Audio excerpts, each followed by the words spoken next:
It's a very enjoyable spot to visit. It's entirely free. It's a very good learning experience, and we're lucky to have the locks. This is the government locks, the Hiram M. Chittenden locks, the Ballard locks.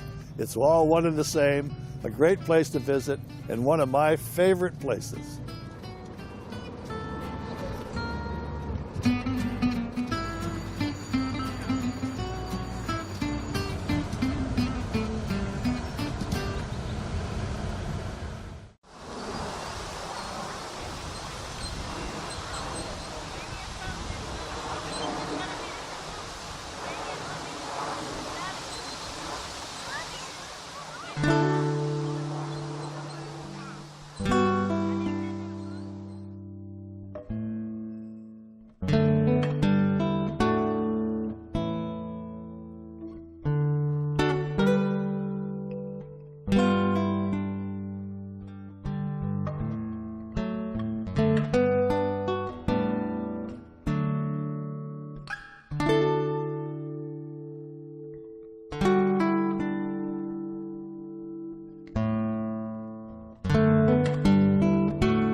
This beautiful location in central Seattle is named after civil rights leader Ed Pratt. A place that today is peaceful and quiet and serene, but grew out of violence and turbulence of the civil rights days of the 1960s.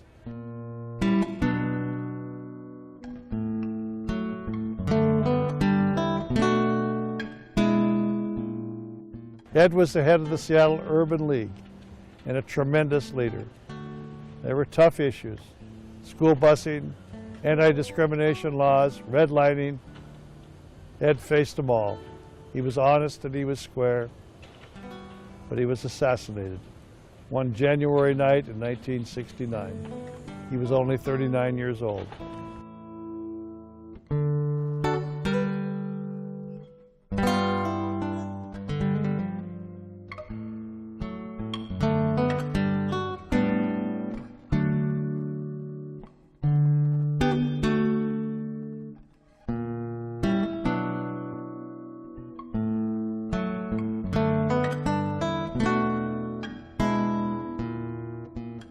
A tremendous leader of our state. We still miss him today. But this park brings back memories, and today we can see those young people playing together, learning together, and hopefully building a better life for our state. This truly is one of my favorite places.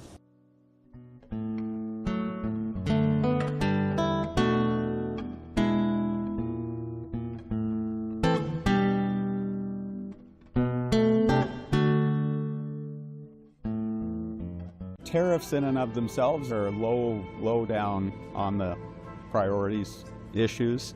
The water issue is going to be bigger. The labor issue, if you keep having a rising minimum wage, we get priced out. We can't get it out of our product to be able to justify the changeover. There has been small price movements on some of the individual items, but then again, is that tariffs or is that simple inflation? We don't know.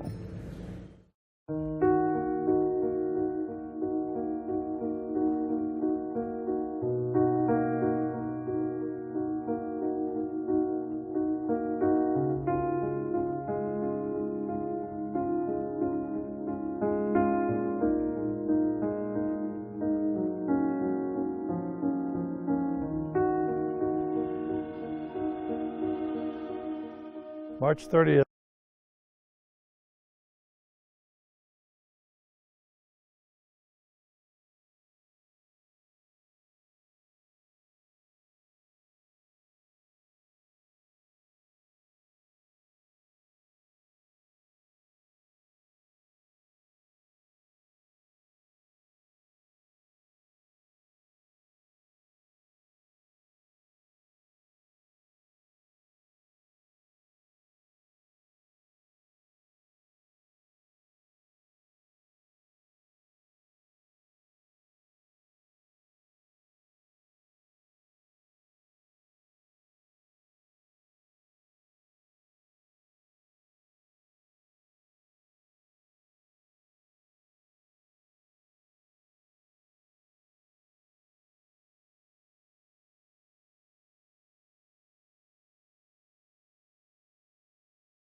public sector and the private sector, our legislature who's invested in early learning, we're seeing good results there. It does mean that nearly half of our kids, though, come to kindergarten not yet ready.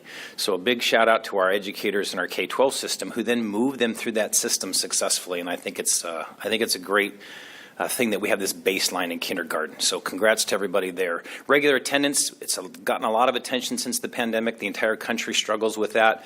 On one hand, students are staying home when they're sick, which is adding to their lost attendance.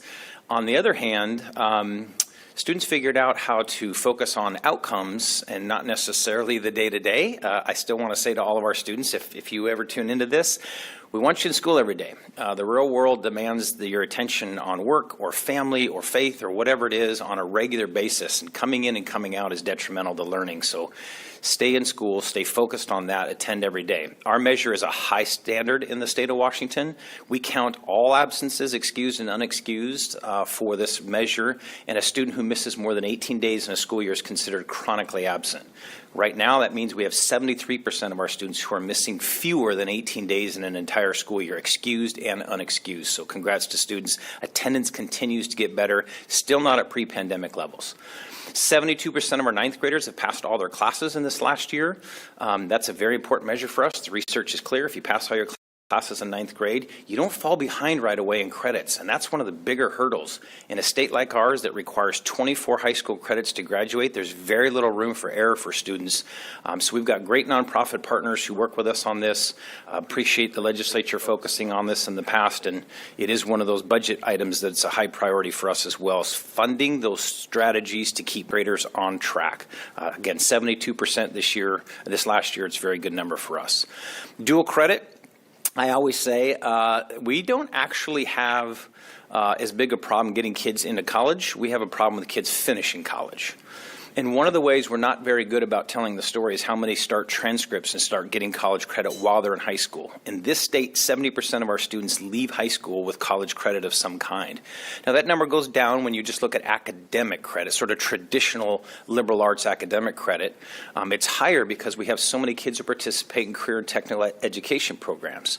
We have students starting the world of apprenticeships and pre-apprenticeships, and they're starting the world of technical skills, and we don't recognize that as much. But when we combine all the academic and all the technical work, 70% of our students leave a Washington State high school as graduates with college credit already under their belt. Most of them have transcripted that credit. Lots of folks are working on strategies here. What does it mean to then get them to that next step where they finish and complete? It is a financial aid question for sure, but it's so much bigger than that. But for the measures that we look at OSPI, again, a big shout out to families who are tapping into Running Start and college in the high school and advanced placement and so many other great programs. It saves families money. We're a leader nationally in it, and I'm pleased to see that now over 70% of our students are in that. Graduation rates remain strong. We're just a tick below our all-time high graduation rates over 4 years, 82.6%. That number goes up as we have students who maybe need an extra term, maybe they need an extra year. The recent federal changes and state statute changes are now allowing our students with disabilities to get services through the end of age 22, and so some of those students need extra help. So we get this to 85, 86, 87%, but in that 4-year metric, we're nearly 83% graduation rate, again with a pretty high bar for our graduation diploma. Again, don't want to overstate any of this relative to the pandemic. A lot of these measures have been improving for the last 5 years, which is great. Many of them are not pre-pandemic level, neither in the country nor here. So we're watching closely on how do we continue to make incremental progress. We could sure expedite that through some investments. And so I want to spend some time today with folks as well. Performance, it's understated. We just live in a time, particularly of social media, that dominates the ability for people to tap into sort of the natural human instinct to see the negative and to see the awful. And that's not new. It's just hyperscaled now because of our tools. It's harder to tell the story of hope and achievement and be honest about balancing those two things. And so we are going to lean into a dashboard here at OSPI that tries to grab the research-based elements that matter so much to student achievement. We've always had these in places, but we're focusing those more intently now. It's 12 measures. We're going to talk more about these in February. But we saw 10 of the 12 measures improve this last year. What you see here is really just a 3-year look. We have a baseline year, and then we have 2 consecutive years. Green is good, it's growing, and red means not so much. Most of the red that you see is very incremental changes. That one on the right, for example, is just 0.1% change in graduation rates. And so we're near our record high, but we're not quite there. But this is how we think about it here at OSPI. This hard work that's resulting now in us being very clear about what matters: kindergarten readiness, literacy skills by 4th grade, algebra skills by 8th grade, attendance along the way, access to dual language, access to college credits, graduation rates. These things make a ton of difference in kids' lives.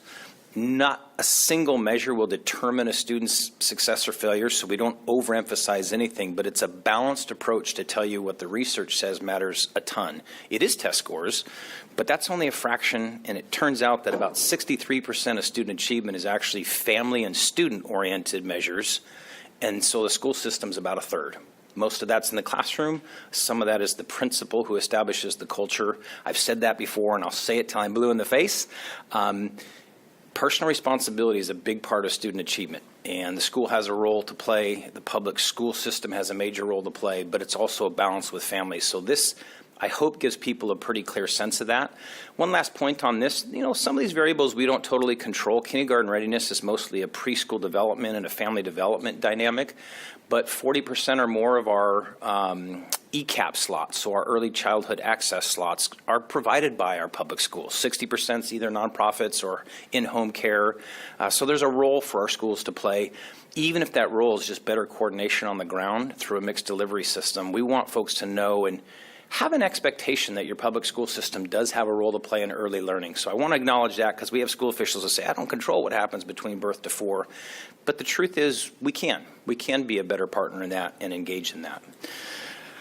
Couple of things now on, why are schools under financial distress? We get this question a lot.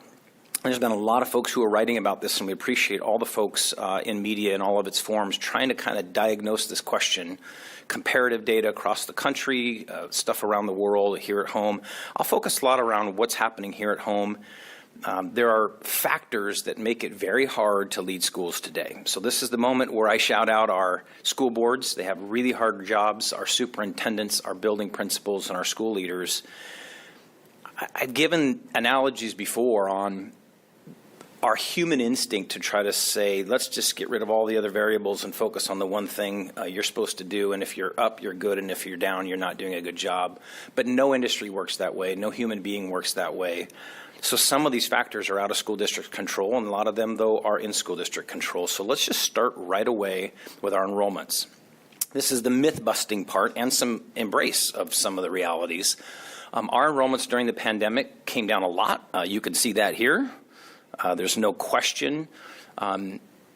For nearly a year of remote learning, it impacted kids and families, and a lot of folks said, gosh, this isn't going to work for me, and so I'm going to try homeschool, or if I can afford the resource, private school or other options. We saw that initial decline, and then we've seen pretty steady increases since then. That steady increase is because you'll see later in slides here, families don't stick with it all the time. It doesn't really work for them, or maybe they've brought their child to where they think they can support them, and then they want the expertise, the certification, the professionalism in math or science or some other subject in school. And so we see a return back to our schools, and I'll show you that. But over here to the right, you're seeing a decline this last year of nearly 10,000 enrollments. We're following this very closely because we've been saying for years, watch out for the demographic cliff that's coming. We have roughly 85,000 kids who are in their junior year and senior year each year. We have far fewer 5-year-olds coming into the system. So some of the narrative is families are bailing out of public school, and the truth is they're not. There certainly happened right after the pandemic, and since then it's just been very, very steady growth in homeschool and private school, which I'm going to show you. But we have a demographic challenge, and a reminder that when a student when enrollments in a school go down within that school year, the legislature requires OSPI to pull money away from that school. That's not the case in a lot of other public sector or private sector businesses where your revenue stream stays relatively constant, and even though you've got sort of inputs coming and going, you're stable. Our districts lose money immediately, almost immediately, when enrollments go down. So this is going to be a challenge that persists. I want to show you, again, a little more of the why. This is birth rates in the state of Washington. It peaked in 2016 at over 90,000 births in our state. 2016, y'all, so those are 9 and 10-year-olds now. You're talking about 4th and 5th graders as the biggest group we're going to have. And again, 90% of them attend public school, and about 10% of them choose other options. But that means as you look to that line to the right, as it continues to decline, those students are coming into our school system, and they're going to age through the system in those low cohorts of 80,000 and 82,000 births, which means 72, 75,000 actual attendees. We're going to graduate kids at 80 or 85,000. And so you're going to see a steady decline for many, many years in the state of Washington in total attendance. This saves the legislature money because if there are fewer students, they pay for fewer enrollment slots, which is an understandable budget model. But the distress on school districts is enormous. I've given this analogy before, I'll say it again.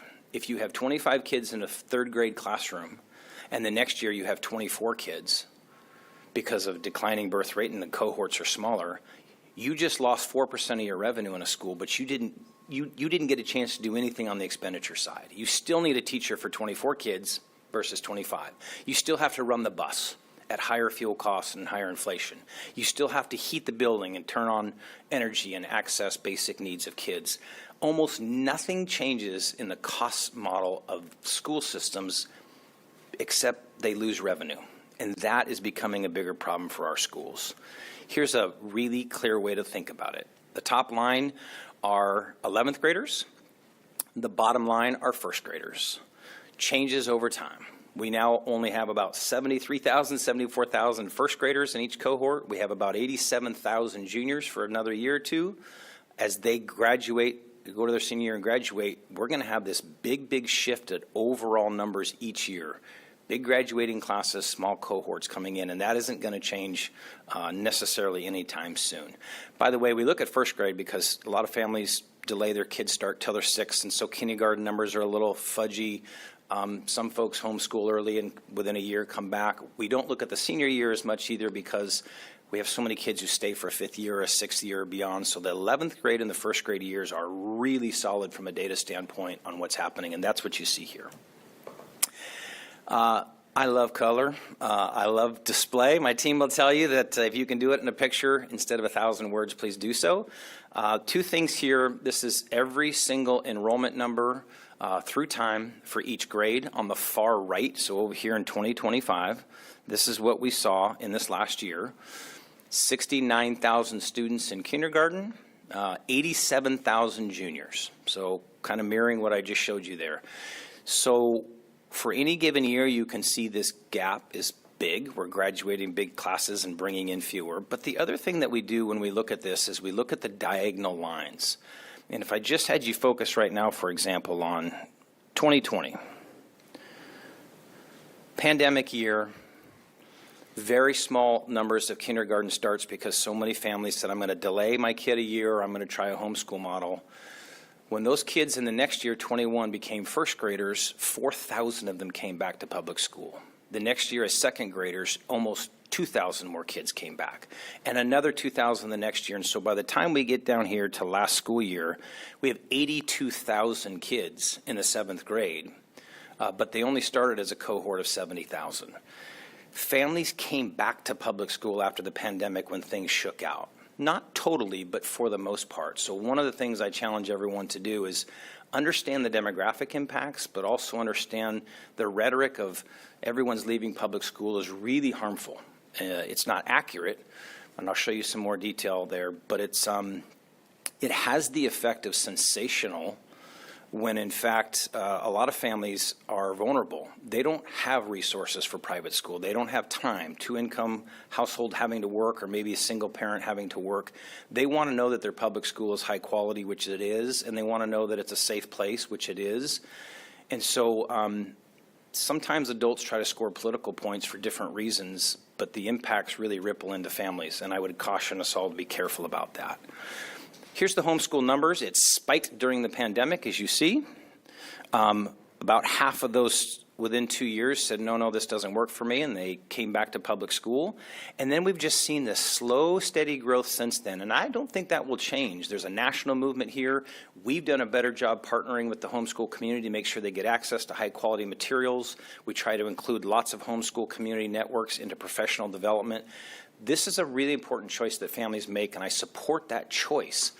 I just want to make sure that folks understand we want to be good partners in helping them with content. This system is available to them anytime. We have more and more families who say, I'm going to go kind of half-time these subjects I'm going to focus on at home, but I want access to a cooperative of the region or the public school because I want my kid to get access to things. Our schools are here for that.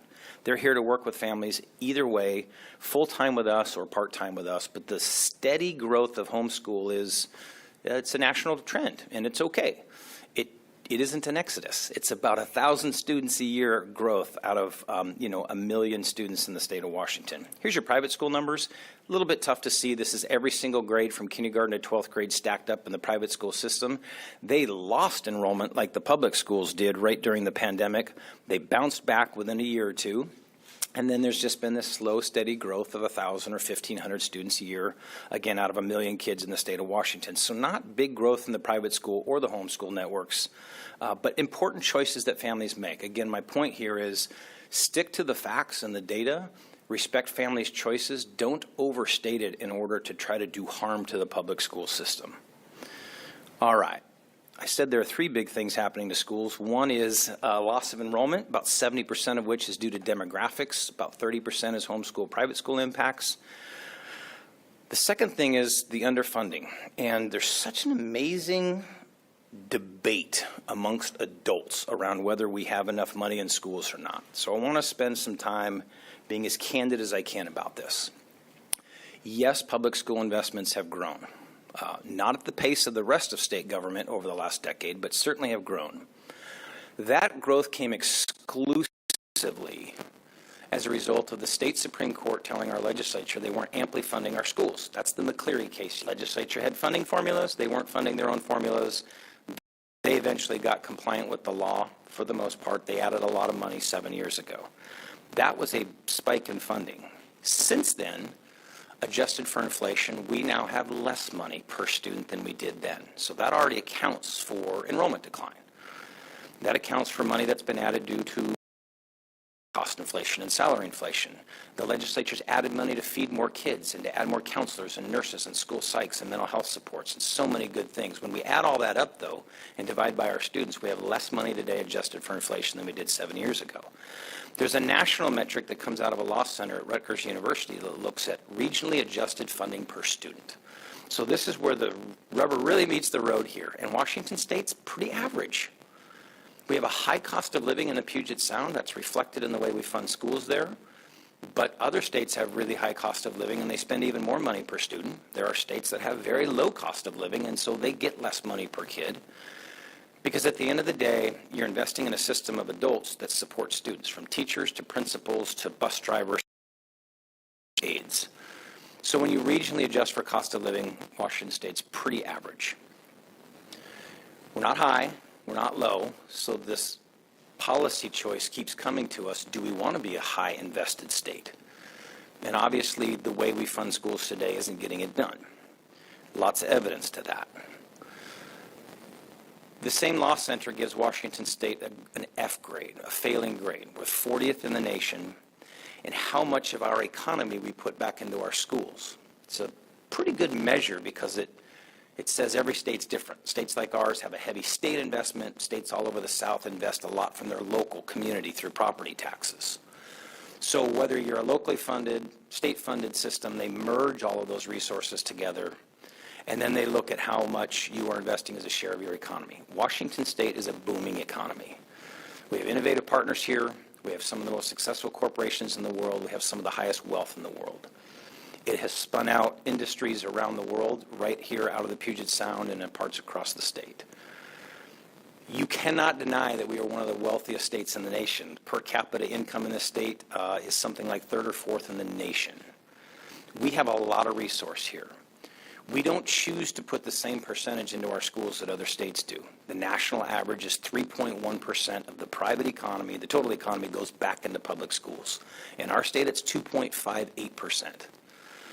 That gap is $4 billion a year. $4 billion a year. We've never been at the national average, but right after that court case, if you look at this time period right here, we got real close to closing that gap with the rest of the country, and now it's slipped back again.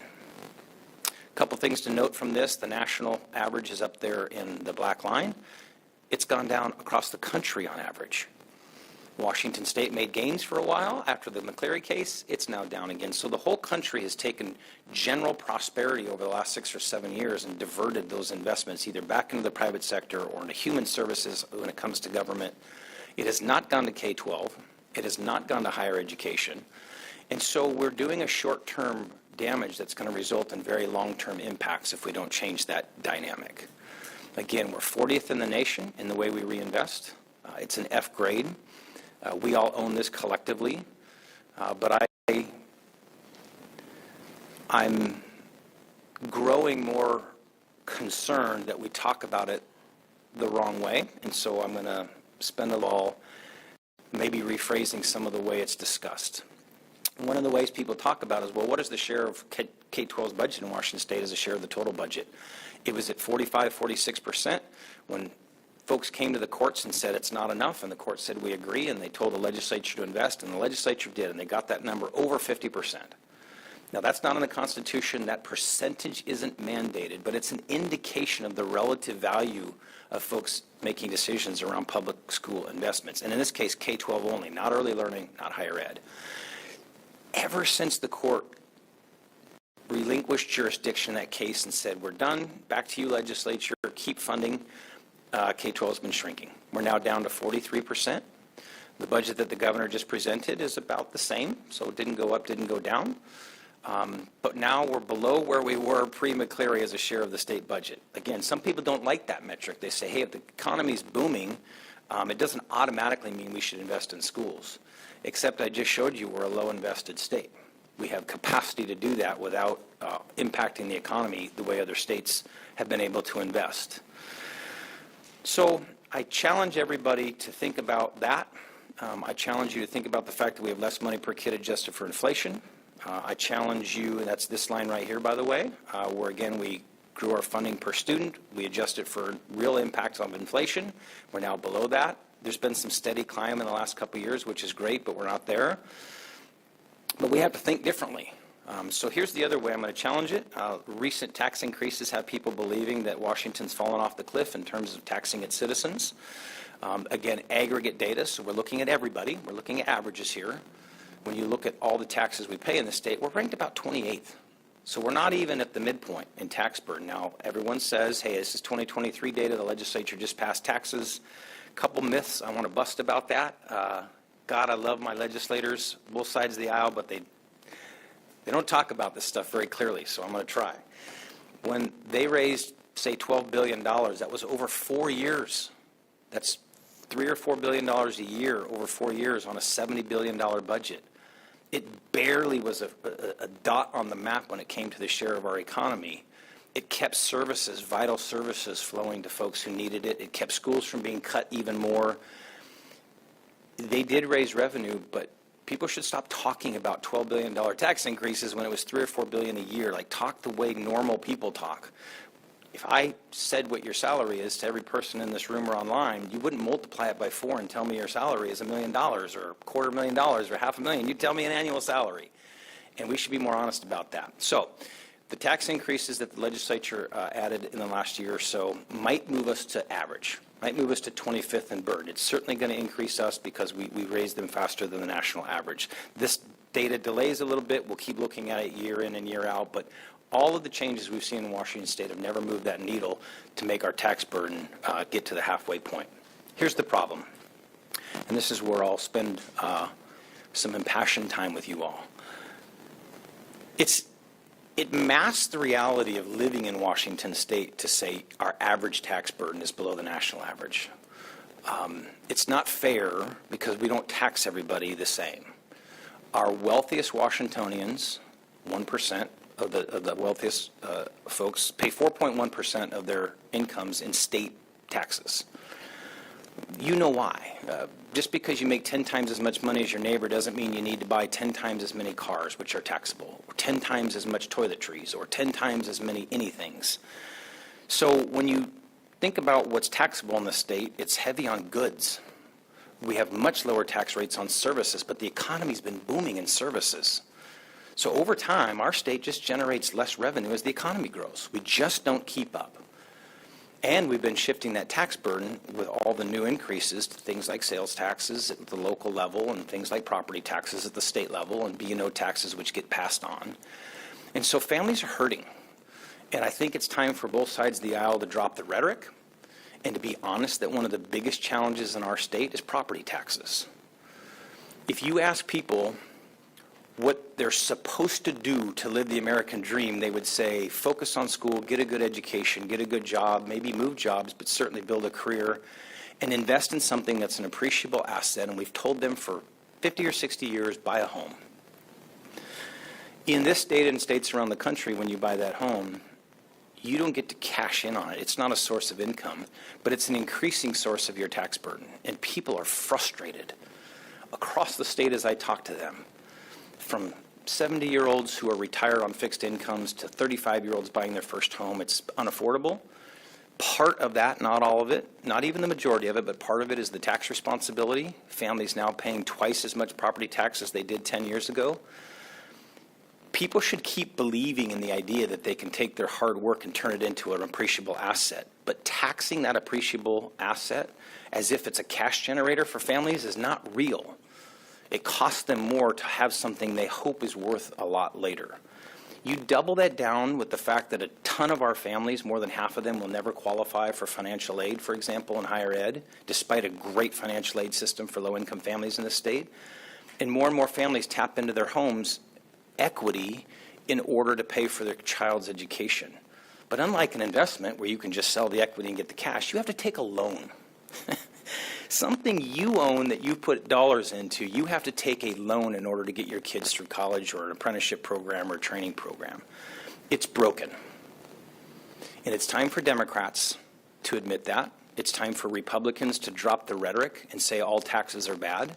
We have vital services in the state that have to be paid for. The economy will continue to grow for the next 100 years, but the share of it going to public services will shrink if we do nothing. And the frustration of putting that tax burden increasingly on middle-class families has got to change.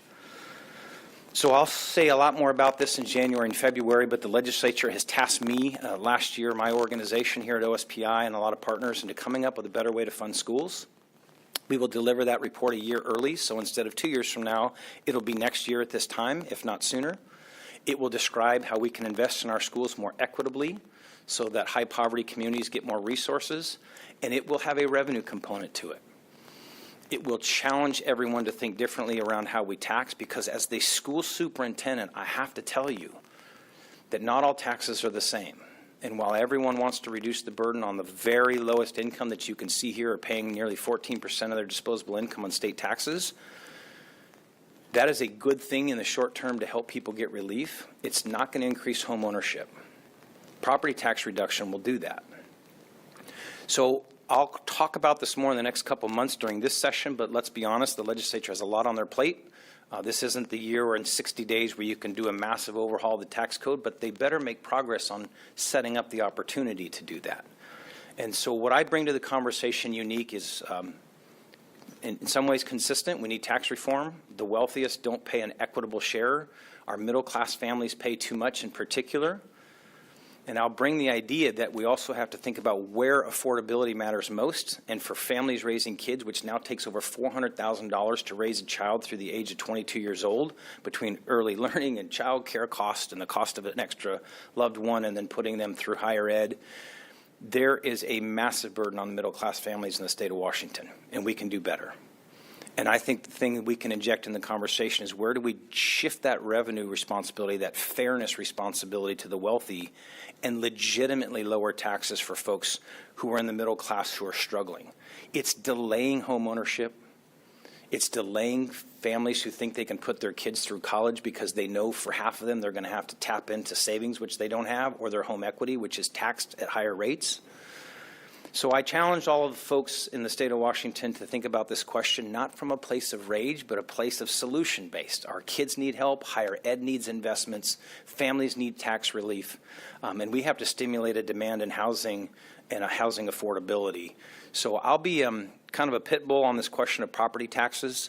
The other angle I bring to this, of course, is now I have communities who have long supported their school district's levies, and now they're questioning that.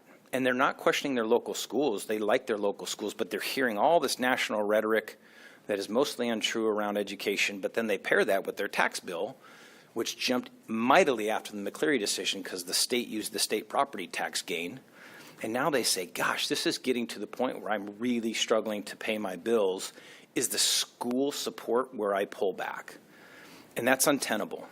Our legislature did a great job pulling school levies down from 30% of our budgets or so down to about 17%. They did a great job, but they replaced that with a state property tax at a very high rate, nearly maxed it out at the state level. So that's a lot there. I know it can be frustrating for folks to hear tax conversations and say, but where's the plan? That's going to get, I think, talked about a lot. The governor's certainly weighed in, and I'm grateful for the governor. You know, it's not easy for first-term governors to take political risk on taxes, but he's out there saying a millionaire tax, and I think it's one idea. There are taxes on payroll that are an option. There are folks who want wealth taxes and higher capital gains. Those are all good conversations, but they're all one-sided about just more taxes. What I think we should be talking about is where would we get the most impact of raising those and using some of those proceeds to help middle-class families trying to raise families, and that's in property, specifically the state property tax. So I appreciate everyone being here today. The responsibility of our public education system is enormous. It's never been more challenging. The rhetoric's never been higher. The lack of integrity around the real research, how much families matter in this versus just saying if a kid isn't reading to standard in fourth grade, it must be a whole system that failed the kid. Everyone has a shared responsibility here, but I do think there's a more humane reaction to this that's going to keep encouraging people to want to be teachers and principals. But right now, that's pretty out of balance. So again, I thank the media for being here because you take the time to come here and curate stories for the year. And I guess I would challenge you on the editorial side as well as the news side to think about balance and to spend more time in classrooms listening to kids and their laughter and their fun. And we got 1 million kids in school today, and they're glad the sun's out, and they just got off math and science, and they're just excited. That's the reality for most people. It's not what we read in editorial pages and Facebook posts and national party rage. Last thing for me is I also think the school system has to step up its accountability systems, and that word gets overused, but if you think about it as responsibility of taxpayer money. So this year we're telling folks pretty candidly that we're launching legislation. Don't know if it'll pass. We need the House and Senate and the governor to agree to this, but we think school districts need to focus a lot on policies that establish at least minimum fund balances. The reason we have school districts in financial distress, we've covered that. Their costs are going high due to inflation. They're losing enrollments due to demographics primarily. The state doesn't invest like it did even 7 years ago. The state as a whole doesn't invest as a share of the economy like other states. We're in a tough spot. It also means we have to think about policies that put districts in position to be stable so they don't end up having to come to OSPI saying, I'm in binding conditions and I need some kind of intervention. And one of the ways you do that is you have a minimum fund balance. I know it surprises people, but our school districts aren't required to have a certain minimum fund balance. They do because they're responsible, but it's all over the place. So we think there are reasonable policies to have a minimum and a maximum. When voters support their school district's levies or they support revenue investments in the state, they also expect those dollars to be deployed to support students in our schools. And so sitting on 40 and 50% fund balances is no better than having almost no fund balance. So we're going to propose a framework there. It's unpopular with some folks. We get that. but we think it's the right thing to do. We also think it's time to have every school board member who's elected, all 1,477 of them, go through fiscal training. You are overseeing 43% of the state's budget that ultimately gets passed through to 295 school districts, half a dozen charter schools, or a dozen of them, and a half a dozen tribal compact schools. And every one of those folks needs to step into what it means to be fiduciaries, financial overseers of responsible taxpayer money. These are citizens who want to step up and help their communities and their schools, and they need to not have to pay out of pocket, nor should their school districts have to pay, to get them to a position of being good stewards of money. So we would propose the legislature step up and fund financial training for school board members. There are other things for sure. It's always a good time to examine our efficiencies and lack thereof at times. If we can deliver services with fewer administrators, we should. If we can do it with fewer governing bodies, we should. These are hard questions. It's emotional to communities. The commitment I keep making to folks is we can have fewer district level costs and not close schools. So giving folks access to their schools matters. We have 2,400 schools in the state, and there's no reason not to do that because they're geographically deployed and they're in communities and neighborhoods. But where can we share costs, which a lot of our districts do a great job sharing maintenance costs or business costs. We have 9 educational service districts, these regional leaders who in some cases are the HR departments and the IT departments and the business offices of some of our small schools. So they're finding efficiencies everywhere, but we have to double down on it within our system, and I think the legislature should take a greater role in initiating that, directing that, and expecting that. So hard conversations to come this session and beyond, but if we don't do it on the spending side and the progressive revenue side that also offers middle-class tax relief, I'll be back here in 2 years telling you we're in financial distress. And folks are getting a little tired of that because they don't understand how their taxes can go up and still be in distress. So there's solutions to this. Lastly, I just want to say, again, thanks to everyone for being here. We're going to open it up to questions. We're going to go in person first to a couple folks in the room, and then we'll go remote. All questions are okay. It doesn't have to be specific to the subjects I covered. Although if I don't have an answer, I always reserve the right to say we're going to get you data later because we have a lot of data, and I appreciate that. To everyone watching, thank you again to TVW. Thank you very much. This is the Q&A portion. I think it can be as informative as the rest, but this is a pretty clear break, and we'll just go to our first question. Katie, I think you're going to monitor that for us here.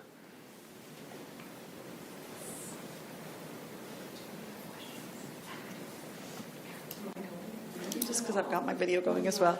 Carlene Johnson, reporter with the Center Square. Good to see you, Chris. Thank you for all the information. There was a lot here. As you're well aware, a couple of significant cases before SCOTUS next week, not from Washington State, but certainly could have consequences for Washington State when it comes to the protection of girls in sports. And a couple of folks from here in Washington State intend to be there, and one of them that being that Frances Stott from Tumwater. I'm sure you're aware of that case. What are your thoughts about that? And I know you've been resistant to some of the federal directive there, but this could have consequences for Washington. So what are your thoughts about those cases? Yeah, for the better part of 20 years, Washington State's had a really good civil rights framework. Our legislature has added certain protected classes of students. So this is law in the state of Washington. My job is to uphold the law, and I'm going to do that relentlessly. If the law changes because our legislature changes it, we'll uphold the law. If the law changes because our state courts strike it down or change it, we're going to uphold the law. If a federal court does it and it goes through the process, we'll uphold the law. That said, I got to tell you, this is part of the rhetoric that I think harms the conversation. These are all sincerely held beliefs on both sides of this issue, whether it's transgender athletes or any of these things. These are sincerely held beliefs. So folks on both sides of this conversation, my message to them is, keep exercising your civic responsibility to speak out and share your beliefs. That's what it's about. The initiative process that's underway, that's about them trying to change the law. That's a legal process, and so I really respect that. What gets lost in this is we've had transgender athletes for decades and decades and decades, and our schools know how to protect their privacy and their interests and the privacy and interests of everyone else. We've been doing this a long time. It's acute now because somebody's determined that it's a really good wedge issue politically. It isn't that it's ramping up or that it's new. So we're going to keep following those court cases. We're going to follow the state laws. We're going to protect all students' privacy. Our laws actually focus on privacy. That's not really well known. It's not just transgender athletes who get to express their preference based on self-identity, but any student who doesn't feel comfortable in a locker room or what have you gets access to either a private space or a space where they feel safe. All students, not just transgender youth. So there's some myth busting that will go on here, but let's let the process play out, both our initiative process as well as our legal processes. And in the meantime, I just keep encouraging our school districts, follow the law. That's what your job is. Let the courts figure this out, and let policy changes potentially figure this out. But our transgender youth are vulnerable. We know about the higher suicide rates. We know that they need belonging like everybody else. I think our state does a good job in those protections. Some people disagree, and it's their right to pursue changes in that regard. But I hope, as I said earlier, we can still make this around kids and what's best for them. We're talking about young people trying to figure out who they are in the world, and they don't need to be dehumanized. I've been doing a lot of research and a lot of reading lately on the comparisons between the 1920s and the 2020s, stock market booms and speculations and all that stuff, but also social culturally, and the attacks on gay and lesbian people in the 1920s, and this culture of it's all choice and it's all mental health disease. I hear that rhetoric today, and it's disgusting. These are folks living their authentic lives, and we need to respect that as they go through that process and protect everyone's privacy along the way. We can do that without dehumanizing people or the leaders who are trying to uphold the law as it exists today. So again, I would encourage everyone to tone down the rhetoric that does the harm. Do follow your civic opportunity here to make change. That's part of the process. But we can do right by all kids by being good role models of how to debate civilly and respectfully and respect the diversity of all of our families and communities. I think we need to up our game. We come back to the initiative questions, but I want to ask on your last section about your call for progressive revenue, tax reform, et cetera. What I didn't hear is how much of that money do you want locked in for education? Mm-hmm. Because if you do get new taxes on the wealthy and you do promise tax relief for the middle class, do you make any gain in how much funding goes to school and address the underfunding? Yeah, thank you, Jerry. If you couldn't hear the question, it's really this tax concept, changing it to progressive taxation. It's got demands on the resources. And so what's my perspective on how much education gets of that? Well, we have an immediate crisis now against inflation. It's not being funded. We call it MSOC. It's a wonky term for maintenance and supplies and operating costs. Those kind of costs are acute. Transporting kids right now is underfunded. We need immediate relief for that, and none of this will happen real fast. We have still gaps in what it takes to accommodate students with disabilities versus what the state provides in direct formula. So there's a good $1 billion or more that we really could use right now.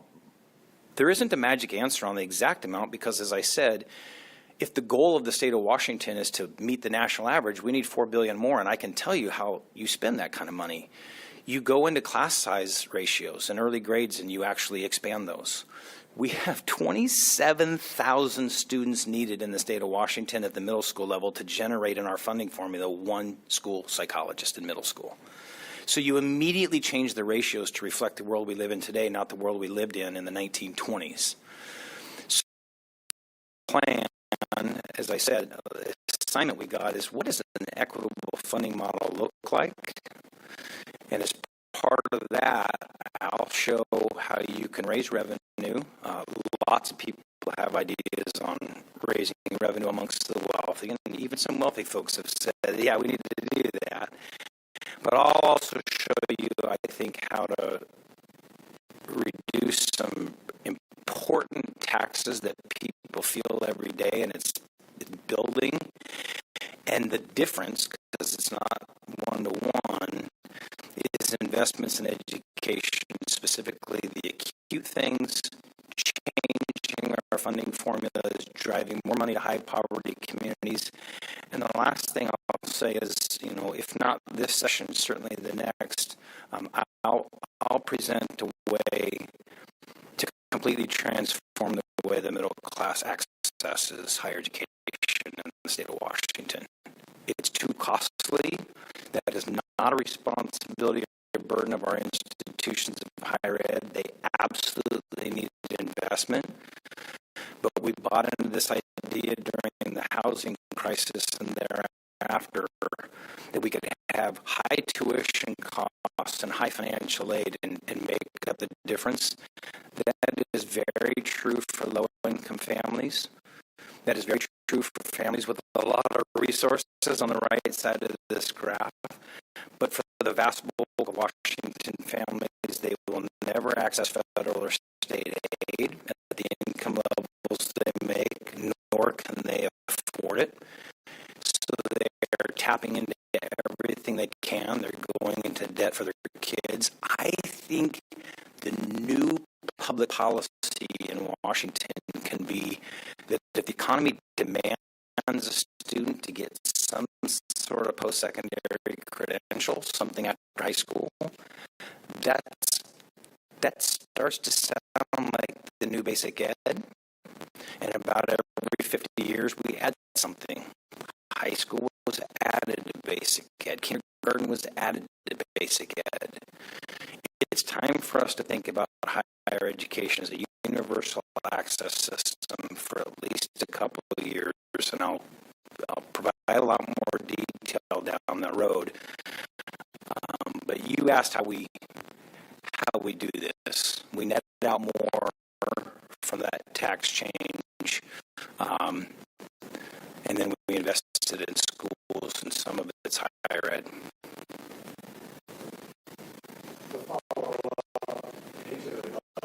I wanted to ask about the governor's budget, but a piece of what he's doing in the supplemental budget proposal takes almost $1 billion of tax money, new tax money from the workforce education, which is paid by large firms, and uses it to supplant existing dollars. So the idea of new taxes has been taken by the legislature, but they're just using it to replace other dollars. I presume you don't agree with that in the budget proposal, but so stepping back, what's your report card on the supplemental budget proposal from the governor on the K-12 system? Where do what is your grade for what's good? Where does it need improvement? Where's it bad? It's good that it doesn't touch basic ed. So the governor cuts some pretty important stuff in his proposal. And again, the governor's responsibility is to show you a balanced budget without significant revenue changes to show you where we are. And lots of governors in the past have done that, and his team worked hard on that. It's good that it didn't touch basic ed, so constitutionally protected classroom supports. But we have a growing transitional kindergarten program where 4-year-olds need extra help, and the current system doesn't provide it, and our schools do, and those were cut by like nearly 2,000 slots in the proposal. So not technically basic ed, but an enormous impact. We have kids accessing college credit, like I said here, and that was just increased recently to allow more kids to take more college credits while they're in high school to save families money. It's a great middle class support system, and that was cut in the budget. Not wholly, of course, but in part. So these things that are sort of on the edge, levy equalization. So we have property poor school districts that get additional money from the state to try to equal the fact that we have wealthy communities that can raise a lot of money locally with their levies. That was set to go up, so it wasn't cut from today's levels, but that increase was canceled.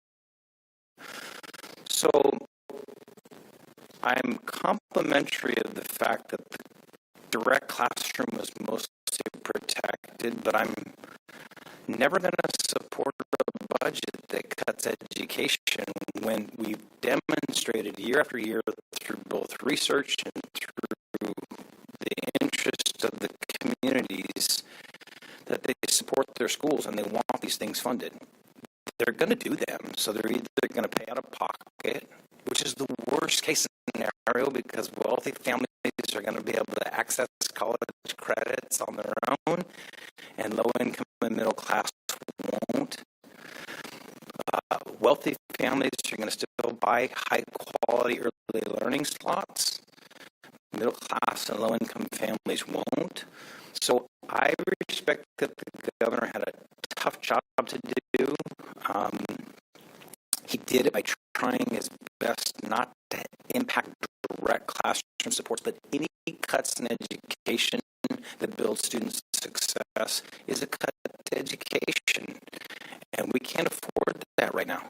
We've got to think differently about where we're going, or we're going to do the same things over and over again.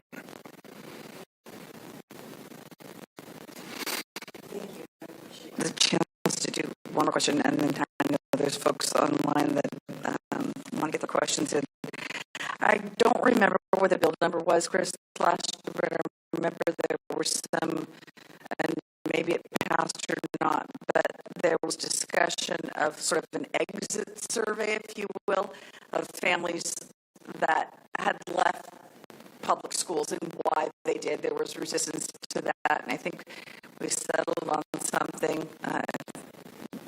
Jerry, you probably remember this better than I do. Settled on something that was, no, let's talk to families that decided to stay instead, like the good side of it. Have you given some consideration again to supporting potential legislation to do an exit survey? Because some of the families that have left have shared reasons why. Some of it over the issues that we discussed in my last question. Isn't it important to find out why they've left? And why they come back. So perhaps both, yeah, that's what I'm saying. Sure, but it's also money spent on surveying folks instead of direct classroom. So yes, these are important things. I think districts have been doing this for a long time. Do we need a single statewide approach to that survey? Maybe. I'm open to it. I certainly would support it. In the grand scheme of things, it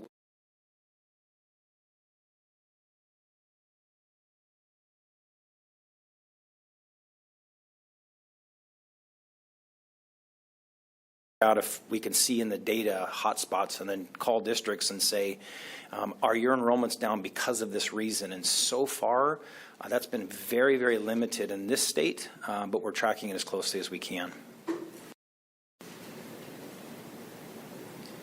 Our next question is from Charlotte Alden with Cascadia Daily News. Hey, thanks for doing this. I had two questions related to school construction and bonds. The first one is where you would stand on a potential reduction to the bond passage rate from 60 to 55 or 50.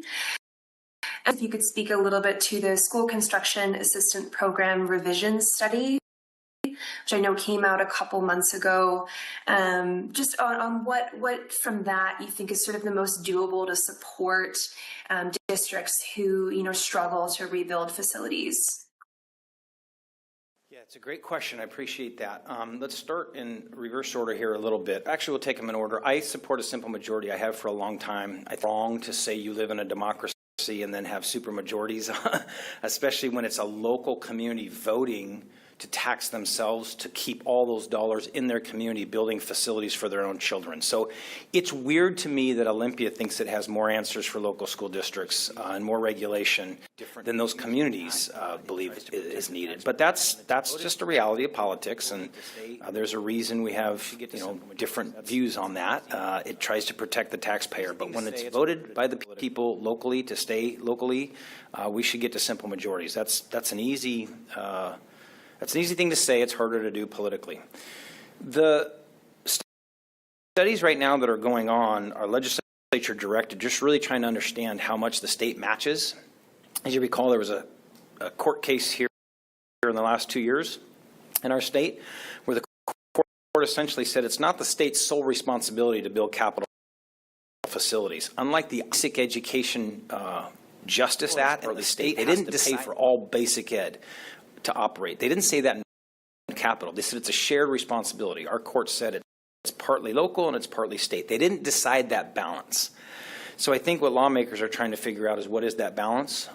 I would suggest to you right now it's certainly not enough. If we're 43% of the state operating budget, it's like, why are we less than 25% of the state capital budget? Asking families locally to tax themselves again with property to build a derelict school or an unhealthy or an unsafe school seems to me that that responsibility should go up. Part of this, however, is so what should the state build? If the state's going to increase its contribution to the match here, the shared ratio, can the state expect everyone to build a very common elementary school? Or does each community get to hire its own architect, its own thing? Those are more costly. It fits community need, which makes sense when right now the local community is footing most of the bill. But if the state did increase its share, can we get to some reasonable templates, some things that drive down the cost of design and even construction? Taxpayers, I think those are really reasonable things, and that's what that group's looking at.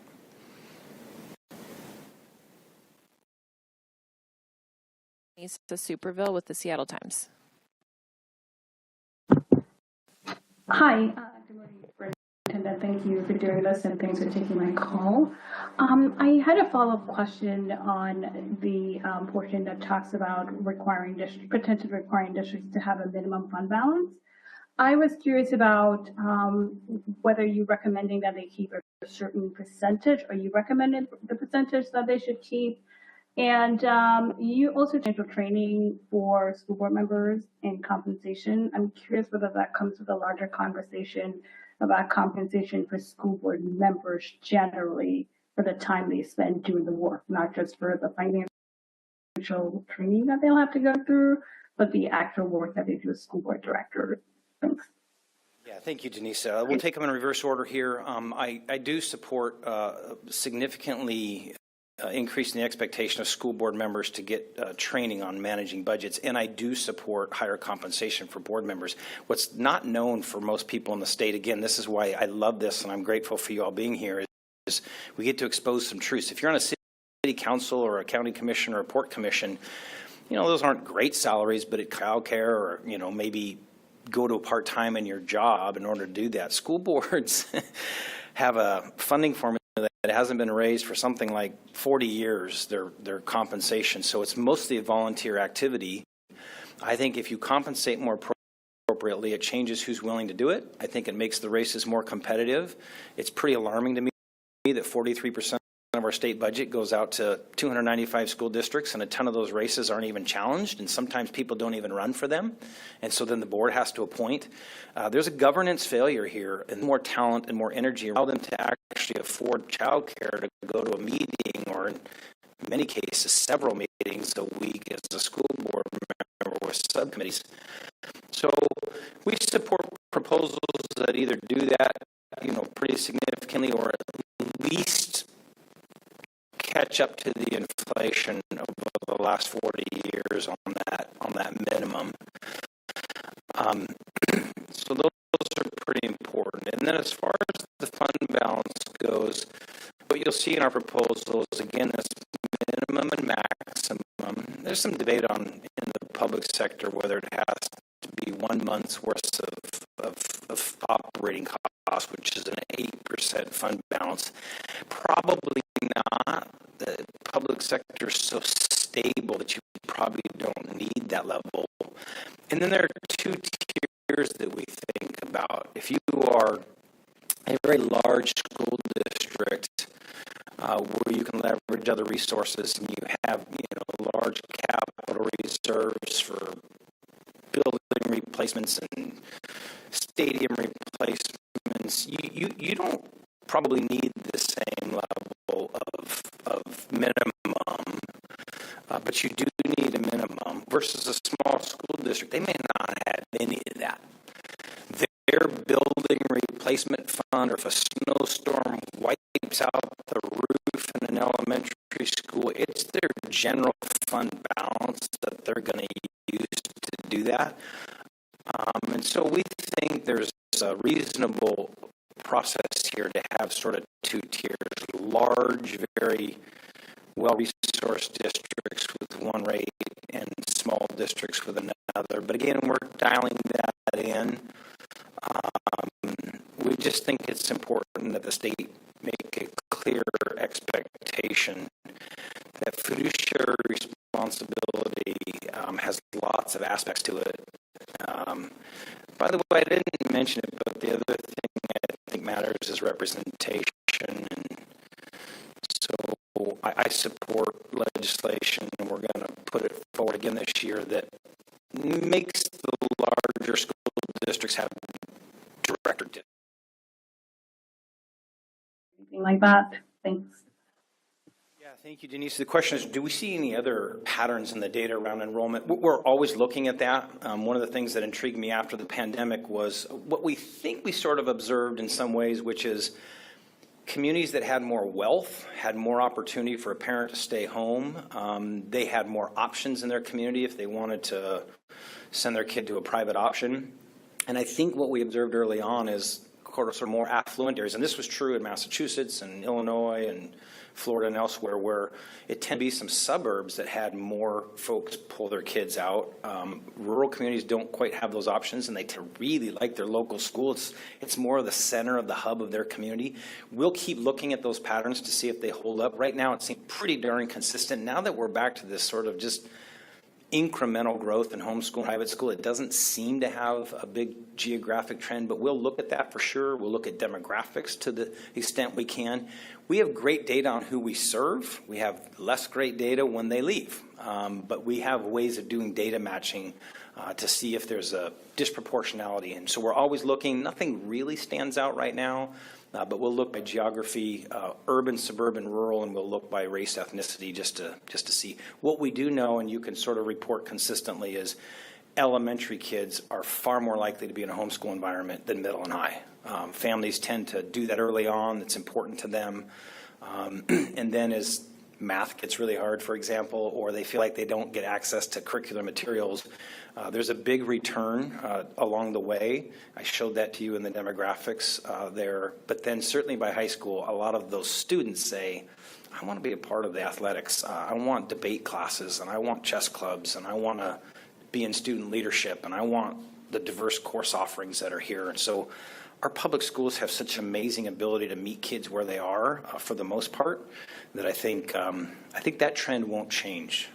You're going to keep seeing the numbers jump from 8th grade to 9th grade in our public schools. That's it for our questions. That's it for our questions. We have one more question in here. Yeah. So I want to go back. There's two initiatives that are likely to be on the ballot. Talked about one, but the other one deals with an initiative that was adopted by the legislature in 2024. They changed it in 2025, but they adopted it in part because the OSPI had said that it really wouldn't change a lot of what was going on in the districts. Where are you going to be on that initiative, and how hard are you going to work to pass it or defeat it based on the position of OSPI in 2024? Yeah, so we've been really consistent here that for a long time, our school districts have balanced both health privacy as well as student data privacy, and those are really different things. So we haven't changed that. We think the system for decades and decades has made pretty clear what's available to parents, and we want them to get all of the access to their student's record, their official record. They should have all of that stuff. There is still medical privacy stuff, though, that is not of our doing. That is other state laws, or in some cases federal privacy laws, that are going to be in conflict here, and everyone's trying to find that subtle point. There is also student privacy rights in the state that are less clear. So let me give you an example. When a student struggles in a class and that grade is entered in the official record, that parent needs to be able to see that immediately. When a student sits down with a counselor and says, hey, my parents are struggling at home, or whatever the story might be, or maybe there's an abuse situation, or just anything, that's protected right now. The ideal world is that the parents or the guardians and students have the most communication. If a student is transitioning and they identify as transgender, and even if they aren't, going through a medical procedure, our expectation is that parents and kids have the best communication. And if that isn't happening, that's mostly on the family to figure out. And in some cases, it's not safe for kids to come out. So our laws protect that kind of thing in our schools. It's not that we don't want parents to be fully informed. It's that the law does give some rights to kids. And this initiative is trying to figure that out. And I think the first version of it that I saw certainly didn't respect student privacy. I think it's very different to honor a kid's pronouns, for example, in school. It's very different than calling a parent when a kid changes their pronoun, being proactive. And it's not that I don't want parents to know that. It's that I expect parents to know that already. That's not the school's responsibility necessarily to constantly tell parents this. As a classroom teacher, at times I had 140 kids, and I couldn't tell you the religion or the faith of every kid or their family. So when they said something against what I thought the parents might be, am I supposed to call them and say, hey, your student just said a terrible thing around this faith that I think you have? Or they came to school, I don't think you'd appreciate the way they dress. Or I heard them swear in the lunchroom. Like, at what point is the school just there to teach reading and math, which is one of the criticisms we get from a conservative crowd, is just focus on the basics? That's what schools are trying to do, as well as, put supports around kids. But then there's this narrative of every single time you hear something that doesn't seem right, you should call a parent immediately. And again, I don't have the right numbers, but I would argue that happens 90, 95, maybe 99% of the time, school violence and kids needing help. But there are some legal protections for kids that I'm going to continue to uphold. And I'll read the initiative again. The legislature tried to reconcile that, and I supported that. I'll see if it's out of bounds again under the new initiative. I suspect it is in some places. We've got some challenges right now with school districts who aren't following current law based on some of our early interpretation here. So it's a hard question to answer because I'm unequivocally going to support students. And I, ironically, despite what some of my critics say, I unequivocally support parents, but you are the kid's first teacher, and that relationship matters the most. And so I don't think we can safely pick and choose when schools are supposed to pick up that phone or not, except the obvious stuff, right? The very obvious stuff. So we're going to let it play out. I am very likely to oppose the initiative because I don't think it protects medical privacy appropriately. And I don't think it creates the safest environment. And again, I think until it became a national strategy, a national political strategy that's now in our state, I think our schools did a really remarkable job balancing that. And it's why 90% or 93% of our levies pass. It's why 90% of families put their kids in public school. There is a high level of trust at the local level with that teacher and that local community. It's when you start talking about these big national adult political themes that people have a different opinion, and I respect it. It's just not really the reality in most classrooms, and I know I get criticism for that too, but that's what 50, 60, 70,000 road miles over 9 years in this job to schools and communities and parents and families tells me. So, yeah. And you just touched a little bit, Chris, on what I was going to ask about some of those school districts, Meade, Moses, like some of these other ones that have said, that are passed resolutions said we're going to comply with the federal directive, not what OSPI has said. I think there's 12 or 14 or some districts at this point that are in that situation. What's your message to those districts who say, no, we're going to, comply with the federal directive, not what OSPI says? Yeah, it's really clear. Follow state law because there's no clear federal law on this, and a presidential's memorandum or whatever he put out isn't law. So the safest legal path for them, because they have legal risk both directions. Some of the districts only see it one-sided, but they have legal risk both ways. Follow state law and then let the courts figure this out, or let our legislature if they're going to change it, or the voters if they're going to adopt this thing. But don't try to supersede state law because you have an ideological connection with the White House. I respect people's political decisions, but you're in a school board role or a superintendent role. Your job by law is to follow state law. our state laws are consistent with federal law. They already exist within Title IX. They already exist within non-discrimination laws. And in fact, our legislature has added student groups to protected classes of students. So this isn't also like it's a stale thing from 20 years ago and where are we today? Last year, they affirmed that that's where they are, and all of those lawmakers are elected by the people of Washington, and they've got a clear majority, and that's where they led. So my message is follow the law. You are not wrong to express your personal opinions, but as fiduciaries to taxpayers and being on the executive branch, they have to follow the law. And most of them are, even though they sign that letter, it's more of a like, we wish it was this way. They're still following the law. Some of them perhaps not, and we have investigation processes to address the handful. All of our questions for this morning. Great. I'll wrap up here. Thanks everybody again for doing this. By way of reminder, we've got challenges in schools on the academic side, and we still got challenges on the attendance side, and certainly on the fiscal side. We've seen really, steady growth for the most part out of the pandemic on all of those things, but most of the time it's not pre-pandemic levels.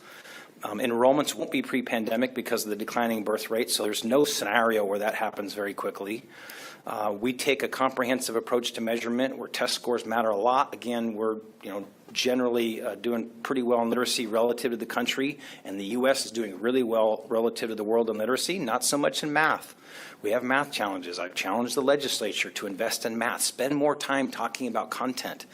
My counterparts across the country, who I have the privilege of being a leader in that association right now, their legislatures talk more about math and reading and science, I think, than ours does. That's not necessarily a criticism. We have a state that's very local control, so there's a reason for that. But it's okay to talk about that. Let's be honest about the data. We tend to be better than the national average. We tend to be quite strong in literacy. By 8th grade, of course, there's a lot of games that are played in 4th grade reading around the country. But by 8th grade, very strong. But let's talk about where we're weak. And we're weak in mathematics. It starts in elementary school where we don't spend enough time. It starts with families because everyone knows to read to their kid 20 minutes a day. But they don't necessarily know that from the earliest of ages, like get those numbers in front of them and do flashcards and do word problems of math. Like think about it as a literacy skill that is going to serve your child and your grandchild well for a lifetime. Our economy has changed so much that effective communication matters a ton. That isn't always classic literacy. And effective numeracy and data analytics and computer sciences and sort of the skills of quantitative reasoning, those matter more than we've ever seen them. But it isn't necessarily classic calculus that everyone needs. We just need more infusion of mathematics. It's an equity question. When we look at assessments, we still have big gaps between students who are well-resourced and not, and that correlates, of course, with poverty. So again, great progress again this year, success in sort of moving the needle incrementally from one year to the next. We keep seeing gains, but we've got a big trajectory to do. And that means we've got to think about investing differently. We need more honest conversations around where the tax burden is falling on the state. It's okay to raise revenue, and we should more progressively. We will not survive successfully as a state if we keep stretching income inequality and tax inequality. But there's two parts of that: shifting the tax responsibility more fairly to those who can afford to pay it, and reducing taxes to those who need help. That is not just a question of those who are in desperate financial systems. That's real. Middle-class families are struggling. From my perspective, I hear 10 times as much about the high burden of property taxes, especially the state property tax, because most of the others they get to vote on locally. I hear a lot more about that than other things, and that's what I'll bring to the table, because anytime I hear a community saying, I love my school, but I'm not sure I can vote for the levy because I can't afford taxes anymore, that is a tragedy. That tells me that's a very distressed family, and I hear that more and more. So appreciate you all being here. We have data for you all the time. Most of you who are on the call remote or in person know you can tap us for information. Our website's full of great stuff. We've got an amazing team here on the communication side that can get you what you need. We've got research teams. We've got data teams. So don't wait in between these things to do that. Get to us as quickly as you can. Again, thank you to TVW and all those who covered it.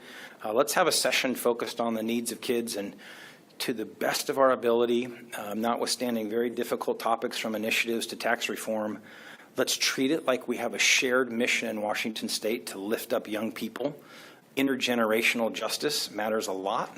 Helping people think about their future with hope matters a lot. That's bipartisan. It's actually nonpartisan. But we tend to find ourselves believing that the quickest way to our clicks and our political victories is by making clear who we dislike or hate and who we like or align with. That's great for adult politics. That's a terrible way to invest in kids. So appreciate you all. I'm Chris Reykdal, State Superintendent. I'm going to lean into this a lot over the next 3 years. I challenge you to do it, and I ask all of you to reach out to your lawmakers and say, focus on education and the well-being of young people, and please invest appropriately through fair taxation. Good to see you all. Thanks.